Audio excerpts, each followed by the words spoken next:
Hi, I'm Vanessa. Welcome back to the Solena Global Living Podcast, where we cover real stories, real estate, and the realities of life abroad. I help people find their place abroad, and an important consideration in deciding where you want to live is finding a place where you connect with the food culture. Today's guest is Maggie Dickmann. She is a food vlogger and an American immigrant living in Murcia, Spain. I was struck by the unique food culture in Murcia when I took a scouting group through Murcia in May of this year, and I ended up connecting with Maggie on Instagram, and I've really enjoyed watching her talk about the food culture in the city. So I knew I had to have her on the podcast. If you're interested in Spanish food culture or you're exploring where you want to live in Spain, you're going to love this conversation with Maggie. Let's dig in.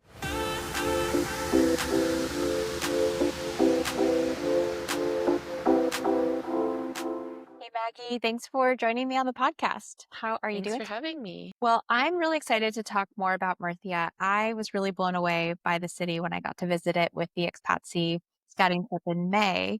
And I've been following you on Instagram and your fabulous reels. So I'm curious, what brought you to Murcia in the first place and what made you stay? Well, I had already been living in Spain for a couple of years. I came to Spain in 2019 to teach English. There's a program with an English assistant in the public schools, and I was in Andalusia, but that wasn't my first time in Spain. When I was 18, I did an exchange in León, which is in the north, and then I'd gone back several times to visit. So Spain has always been kind of part of my life. And then in 2019, I went back to teach English, and there's a 2-year limit to Andalusia with this program I was doing. And so then I switched to Murcia because it borders Andalusia. And so I knew the weather would be more or less the same, but also I hadn't really heard much about Murcia, and I was looking forward to trying something new, going to a new place.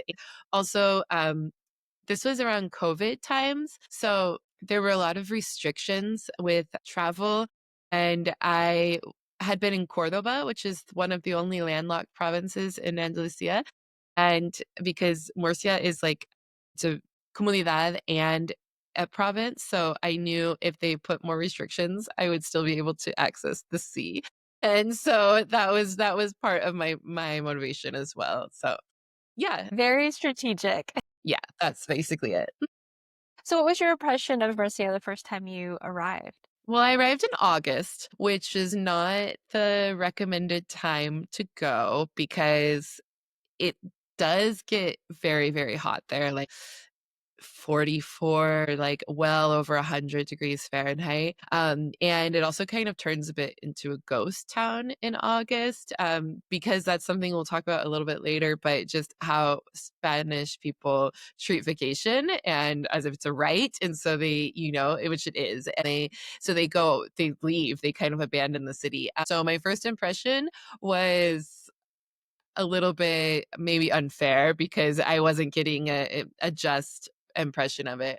But then I did move there, and what I really like about Murcia, which I haven't seen in other places, is the tardeo culture. So tarde is like afternoon, and so tardeo is like it's like day drinking basically. It's just kind of they'll have their parties, but more before the sun goes down, and I'm like, I prefer that. And then you're at home, showered, in bed before midnight, and it's great. So that's something that happens everywhere, I suppose, but it's really big in Murcia. So I interviewed the gentleman who's going to be doing our location tour when we're there in October, and he mentioned this, and this is my dream. I've been saying this. I'm like, I don't want to wait till 1 o'clock in the morning to go dancing. I'm too old for Oh, that. no, no, no. So this sounds perfect for me. I cannot wait to check Yeah. this out. And it's actually perfect because Murcia has a couple of universities as well. And so it's like the students kind of come out a little bit later. And so there's time for everybody to go out and dance and do their thing without, it can feel kind of awkward. Like I'm 37. It can feel kind of awkward being in the same place as like the 22-year-olds. And I'm like, this is one of us probably shouldn't be here. And I think it's me. And so with the Tardeo, it's like, the 30 somethings have their space and then the 20 somethings have their space and everybody's happy. I think that's amazing. So one of the things that you've really, really dove into in Murcia is the food culture. So talk more about what inspired you to explore the food culture at so much depth. Yeah. So I've always considered myself something of a foodie. I grew up in a restaurant. I've traveled around like the entire world. So I've been really lucky, and it's always been for food. And so then I came to Murcia and well, Spain, I just love the Spanish gastronomy, and I came to Murcia, and there's a lot of unique things about the Murcia food. And the people are also just so proud of their food, as they should be. And I just really like it. And because I didn't really know much about Murcia before I moved there, I'm happy to share this with other people. And it's been a little bit of a discovery journey, but also just it's so beautiful, and I want other people to know about it. So Yeah, and so this area is called the Orchard of Europe. So what does La that Huerta de actually Eva. translate to on your plate? But there's Murcia is a bit of a meme. It kind of gets made fun of by the rest of Spain. And I think it's because it is so farmer and kind of like backwater. Like it's a little bit isolated with just the mountains and stuff. But if you go there and you look around, it is just orchards and orchards. Lemons, for sure. This is my earrings. Lemons, but also apricots. And I mean, I can't even list all the different foods, but when you look at the cuisine, Murcia cuisine, it's actually very, very simple. It's a lot of really basic foods, but just done very well. So, oops, sorry. I had a note, but I can't That's access okay. it. But yeah, like one of the oldest dishes is called it's acelgas fritas con sardinas, which is fried Swiss chard with sardines.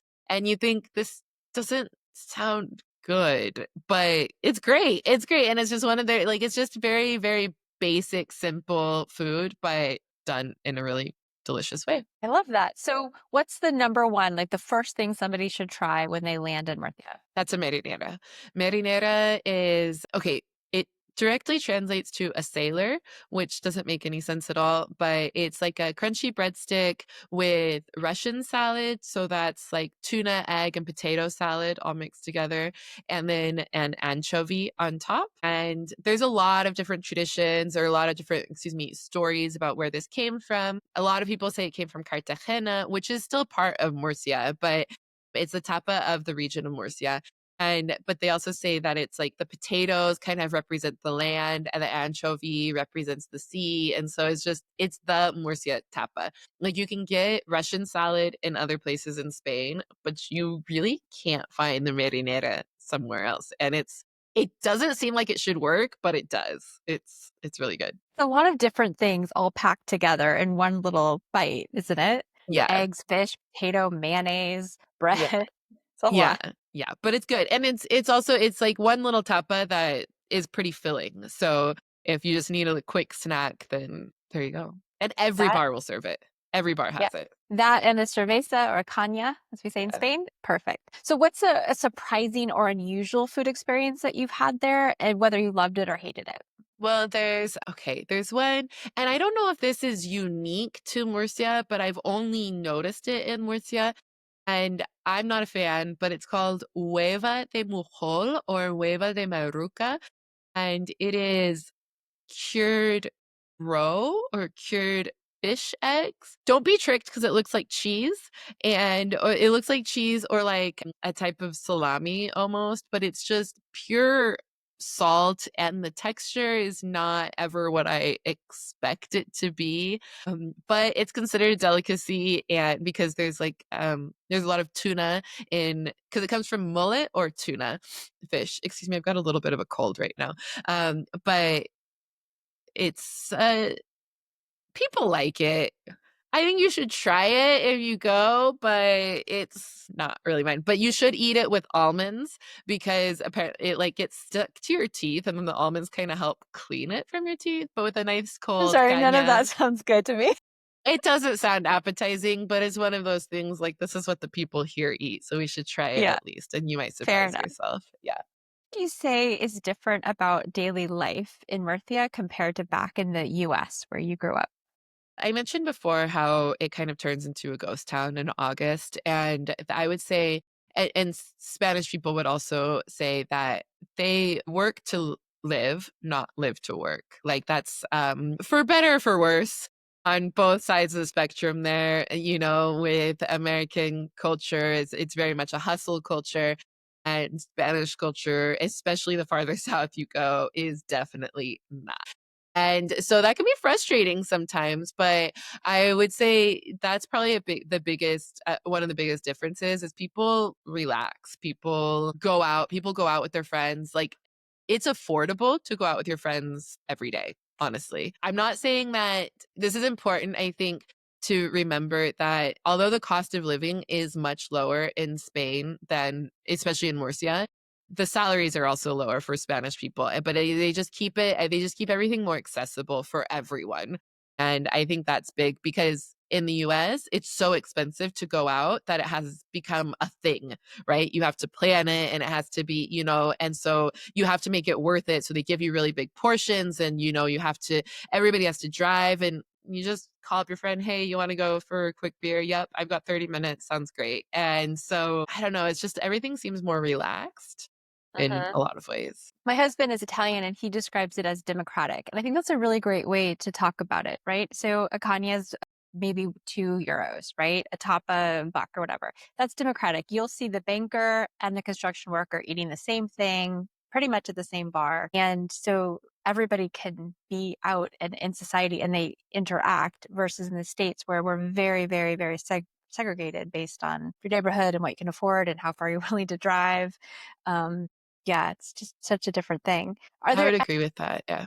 Yeah. So, are there any local food traditions, like holidays? So, for example, I live in Catalunya and we have Calcots. They come twice a Mhm. year and it's a really big deal. Are there things like that in Murcia? Yes.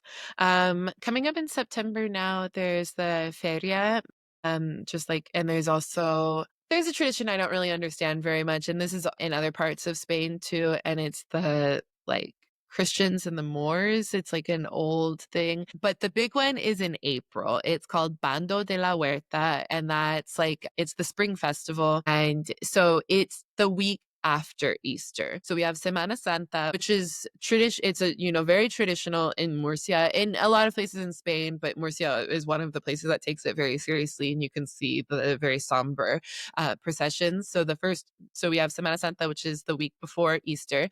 And then the week after Easter is the Murcia Spring Festival. That Tuesday is the biggest party I've seen in Spain. Like it's insane. They have parades all week, but that Tuesday is the huertanos, the orchard and the farmers, and they have a huge parade and it's just so beautiful. But then at the end of the parade, I would say the last like 20 floats or so, they are throwing all of their produce. Like the things that I got in this parade, I was getting lemons and peppers and chorizo and eggs and like so many like little sausage sandwiches, cans of olive, beers. They pour wine, and it's just like it's very much a giving culture, and that's what it is. It's like the huerta, like we're all sharing, we're all giving, and it's really really fun. It's the whole day, starts at like 10 a.m.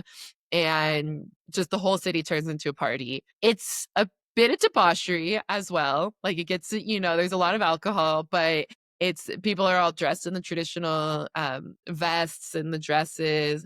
And then the rest of the week, there's other parades. Like there's a Battle of the Flowers. And then on that Saturday, it's the biggest in the world, actually. It's the Entierro de la Sardina. And this is where they construct this giant sardine and they have it in the middle of the city. Yeah, and they get a local artist to make it and then they set it on fire. But they do this kite festival in other parts of the world, but it's biggest in Murcia. I guess the tradition is because of Lent, the sardineros, the sardine fishermen have been doing a lot of work because people are eating meat during Lent.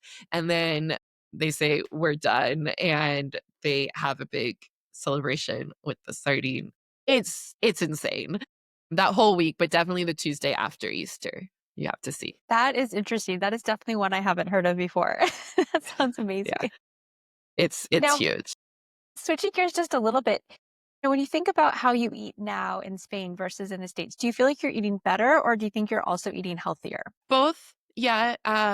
The access to fresh fruits and vegetables is probably the biggest difference that I've noticed, like when I go back to visit my family. And like we went to a farmer's market in the US and I was like, this should not be more expensive than what you're getting at the supermarket. Like this is the local things should be more affordable. And that's what it is in Spain is the honestly like the highest quality produce is going to be your cheapest. And there are little fruterias all around the city, but you can find decent ones at Mercadona or at the big supermarkets. There's a huge outdoor market every Thursday. And so you're just getting your access to fresh fruits and vegetables is so much easier and it's all within season. So okay, maybe I'm not going to be able to find a coconut in December, but that's okay. Like I can still eat. I just eat within season and preservatives as well. That's a big one. Your vegetables should go bad in a couple of days in the fridge. And that's part of why I think Europeans tend to go to the supermarket several times a week. Whereas it's a bit of a reverse culture shock when I go back to the States and see that like the carrots are still bright orange and crunchy after like 2 weeks in the fridge or something. I was like, this is not normal. They shouldn't have this many preservatives. And then you notice that in how it affects your body. And then you're just Yeah, walking definitely. everywhere. That's a big one, I would say. Yeah, just the Yeah. ability to be able to walk places. It's set up that way. The thing that one of my favorite vegetable contrasts are the red bell peppers in Spain versus in the Huh? United States. I have to find a picture. They're massive here. They're amazing. They're these big, beautiful, thick-skinned bell peppers. And in the States, and they're cheap, €2 or something, €1.50 for this giant pepper, right? And then in the States, we lived in Hawaii at one point, and I can remember paying $8 at one point for this little tiny red bell pepper. Yeah. I really, really wanted a red bell pepper that day, but it shouldn't be that expensive to access fresh fruits and vegetables. I would say eggs are the biggest one for me, the biggest like difference. And I crack eggs at home in the US, like at my parents' house, and the shell is super white and the yolk is like a yellow, not even a bright yellow. It's more of like a pale yellow almost. Sometimes bright, but in brown shells and it's like an orange yolk. And I don't know. It just feels more nutritious. I don't know. The orange yolk just, and it's also, like half the price in Spain than it is here. Yeah. So, Yeah, exactly. And you can keep them on the counter because they don't wash them in Clorox. Which, why do we do that when it's perfectly fine to leave them out on the counter, unwashed, unmanipulated? It's crazy. because they like how it looks. Yeah. That's crazy. So let's switch gears a little bit. So I found you on Instagram because your vlogs are so much fun and you talk about food and culture and Murcia. What made you start vlogging about the city? Yeah, so I wanted to connect with the local community. Honestly, I moved to Spain and it had been a couple years and I was kind of looking around and I was like, I love my friends, but I don't really have very many Spanish friends. And I would say that's a barrier, that's a misconception maybe that people have when they move to when they move to another country, because I've lived in Chile as well.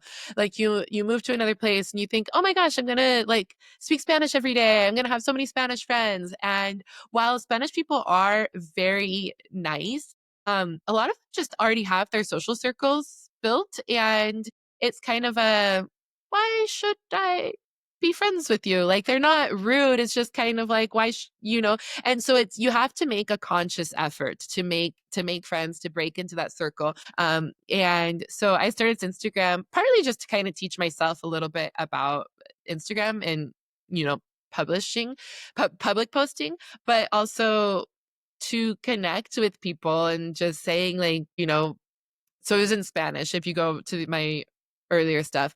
Then I switched to English because I was doing a master's program this year and a lot of my classmates, it was an English program, a lot of my classmates were new to Murcia, and then I was meeting a lot of other like immigrants and expats, and they just kept asking me about, "Oh, you know about this, you know about this." And I said, "I can tell that there's a lack of English content." And so I started sharing more in English, and then that's what my thesis turned into. It was about gastronomy in Murcia. So yeah, that's Cool. kind of the journey. Yeah.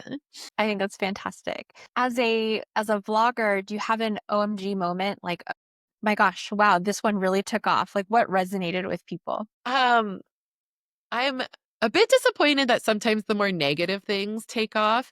But one that really surprised me, and this is a more positive one, was I was at dinner at um it's out in the Valle de Ricote, so it's just like about 45 minutes outside of Murcia City. It's in the valley. It's super beautiful place. And I was at dinner and the with the owner of the restaurant, and he was like, "Here," and it's all in Spanish, but he said, "Here, let me explain to you our star plate of the rest of the dinner."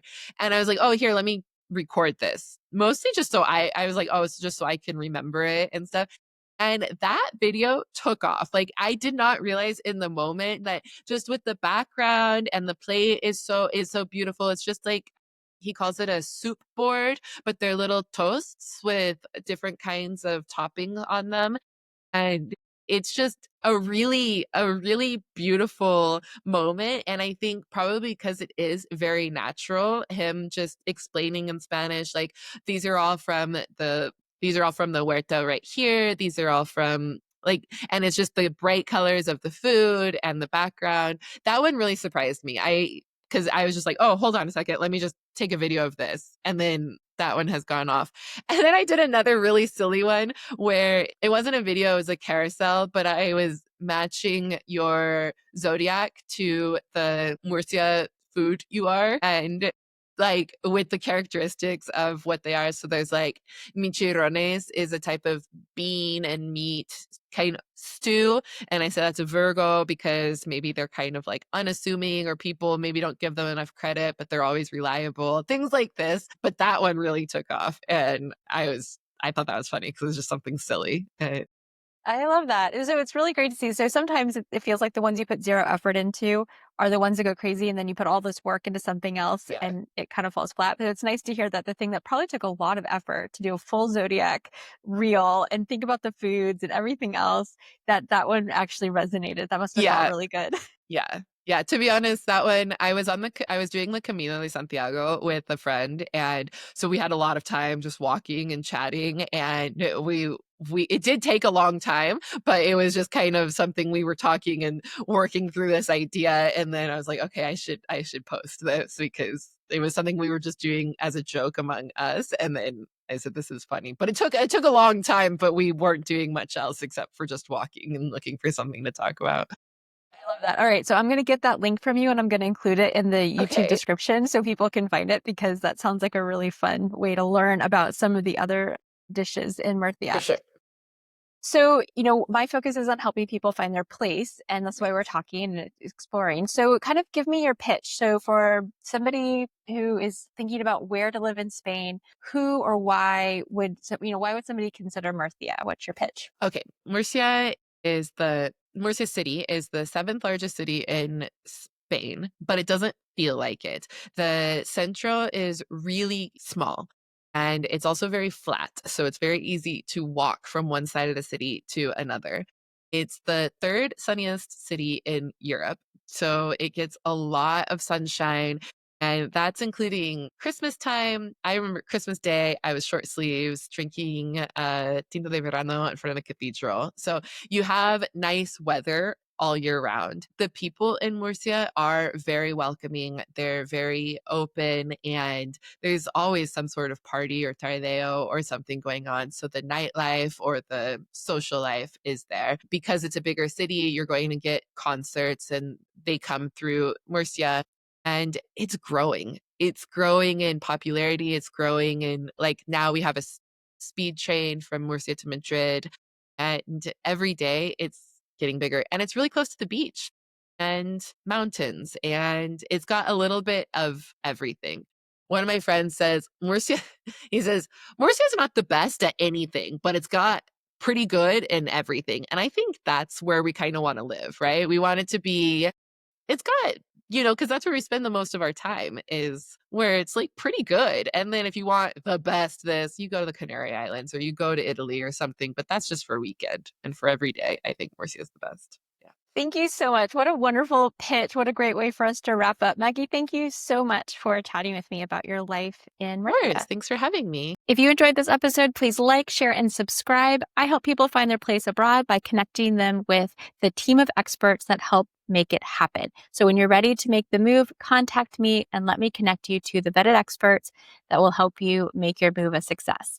And hey, if you're interested in joining me on my next expatsy scouting trip through Spain, we are gearing up for our next trip in October. I will leave a link in the description to learn more. Please reach out if you have any questions. Until next time, keep traveling, keep exploring, and keep living the life you dream about.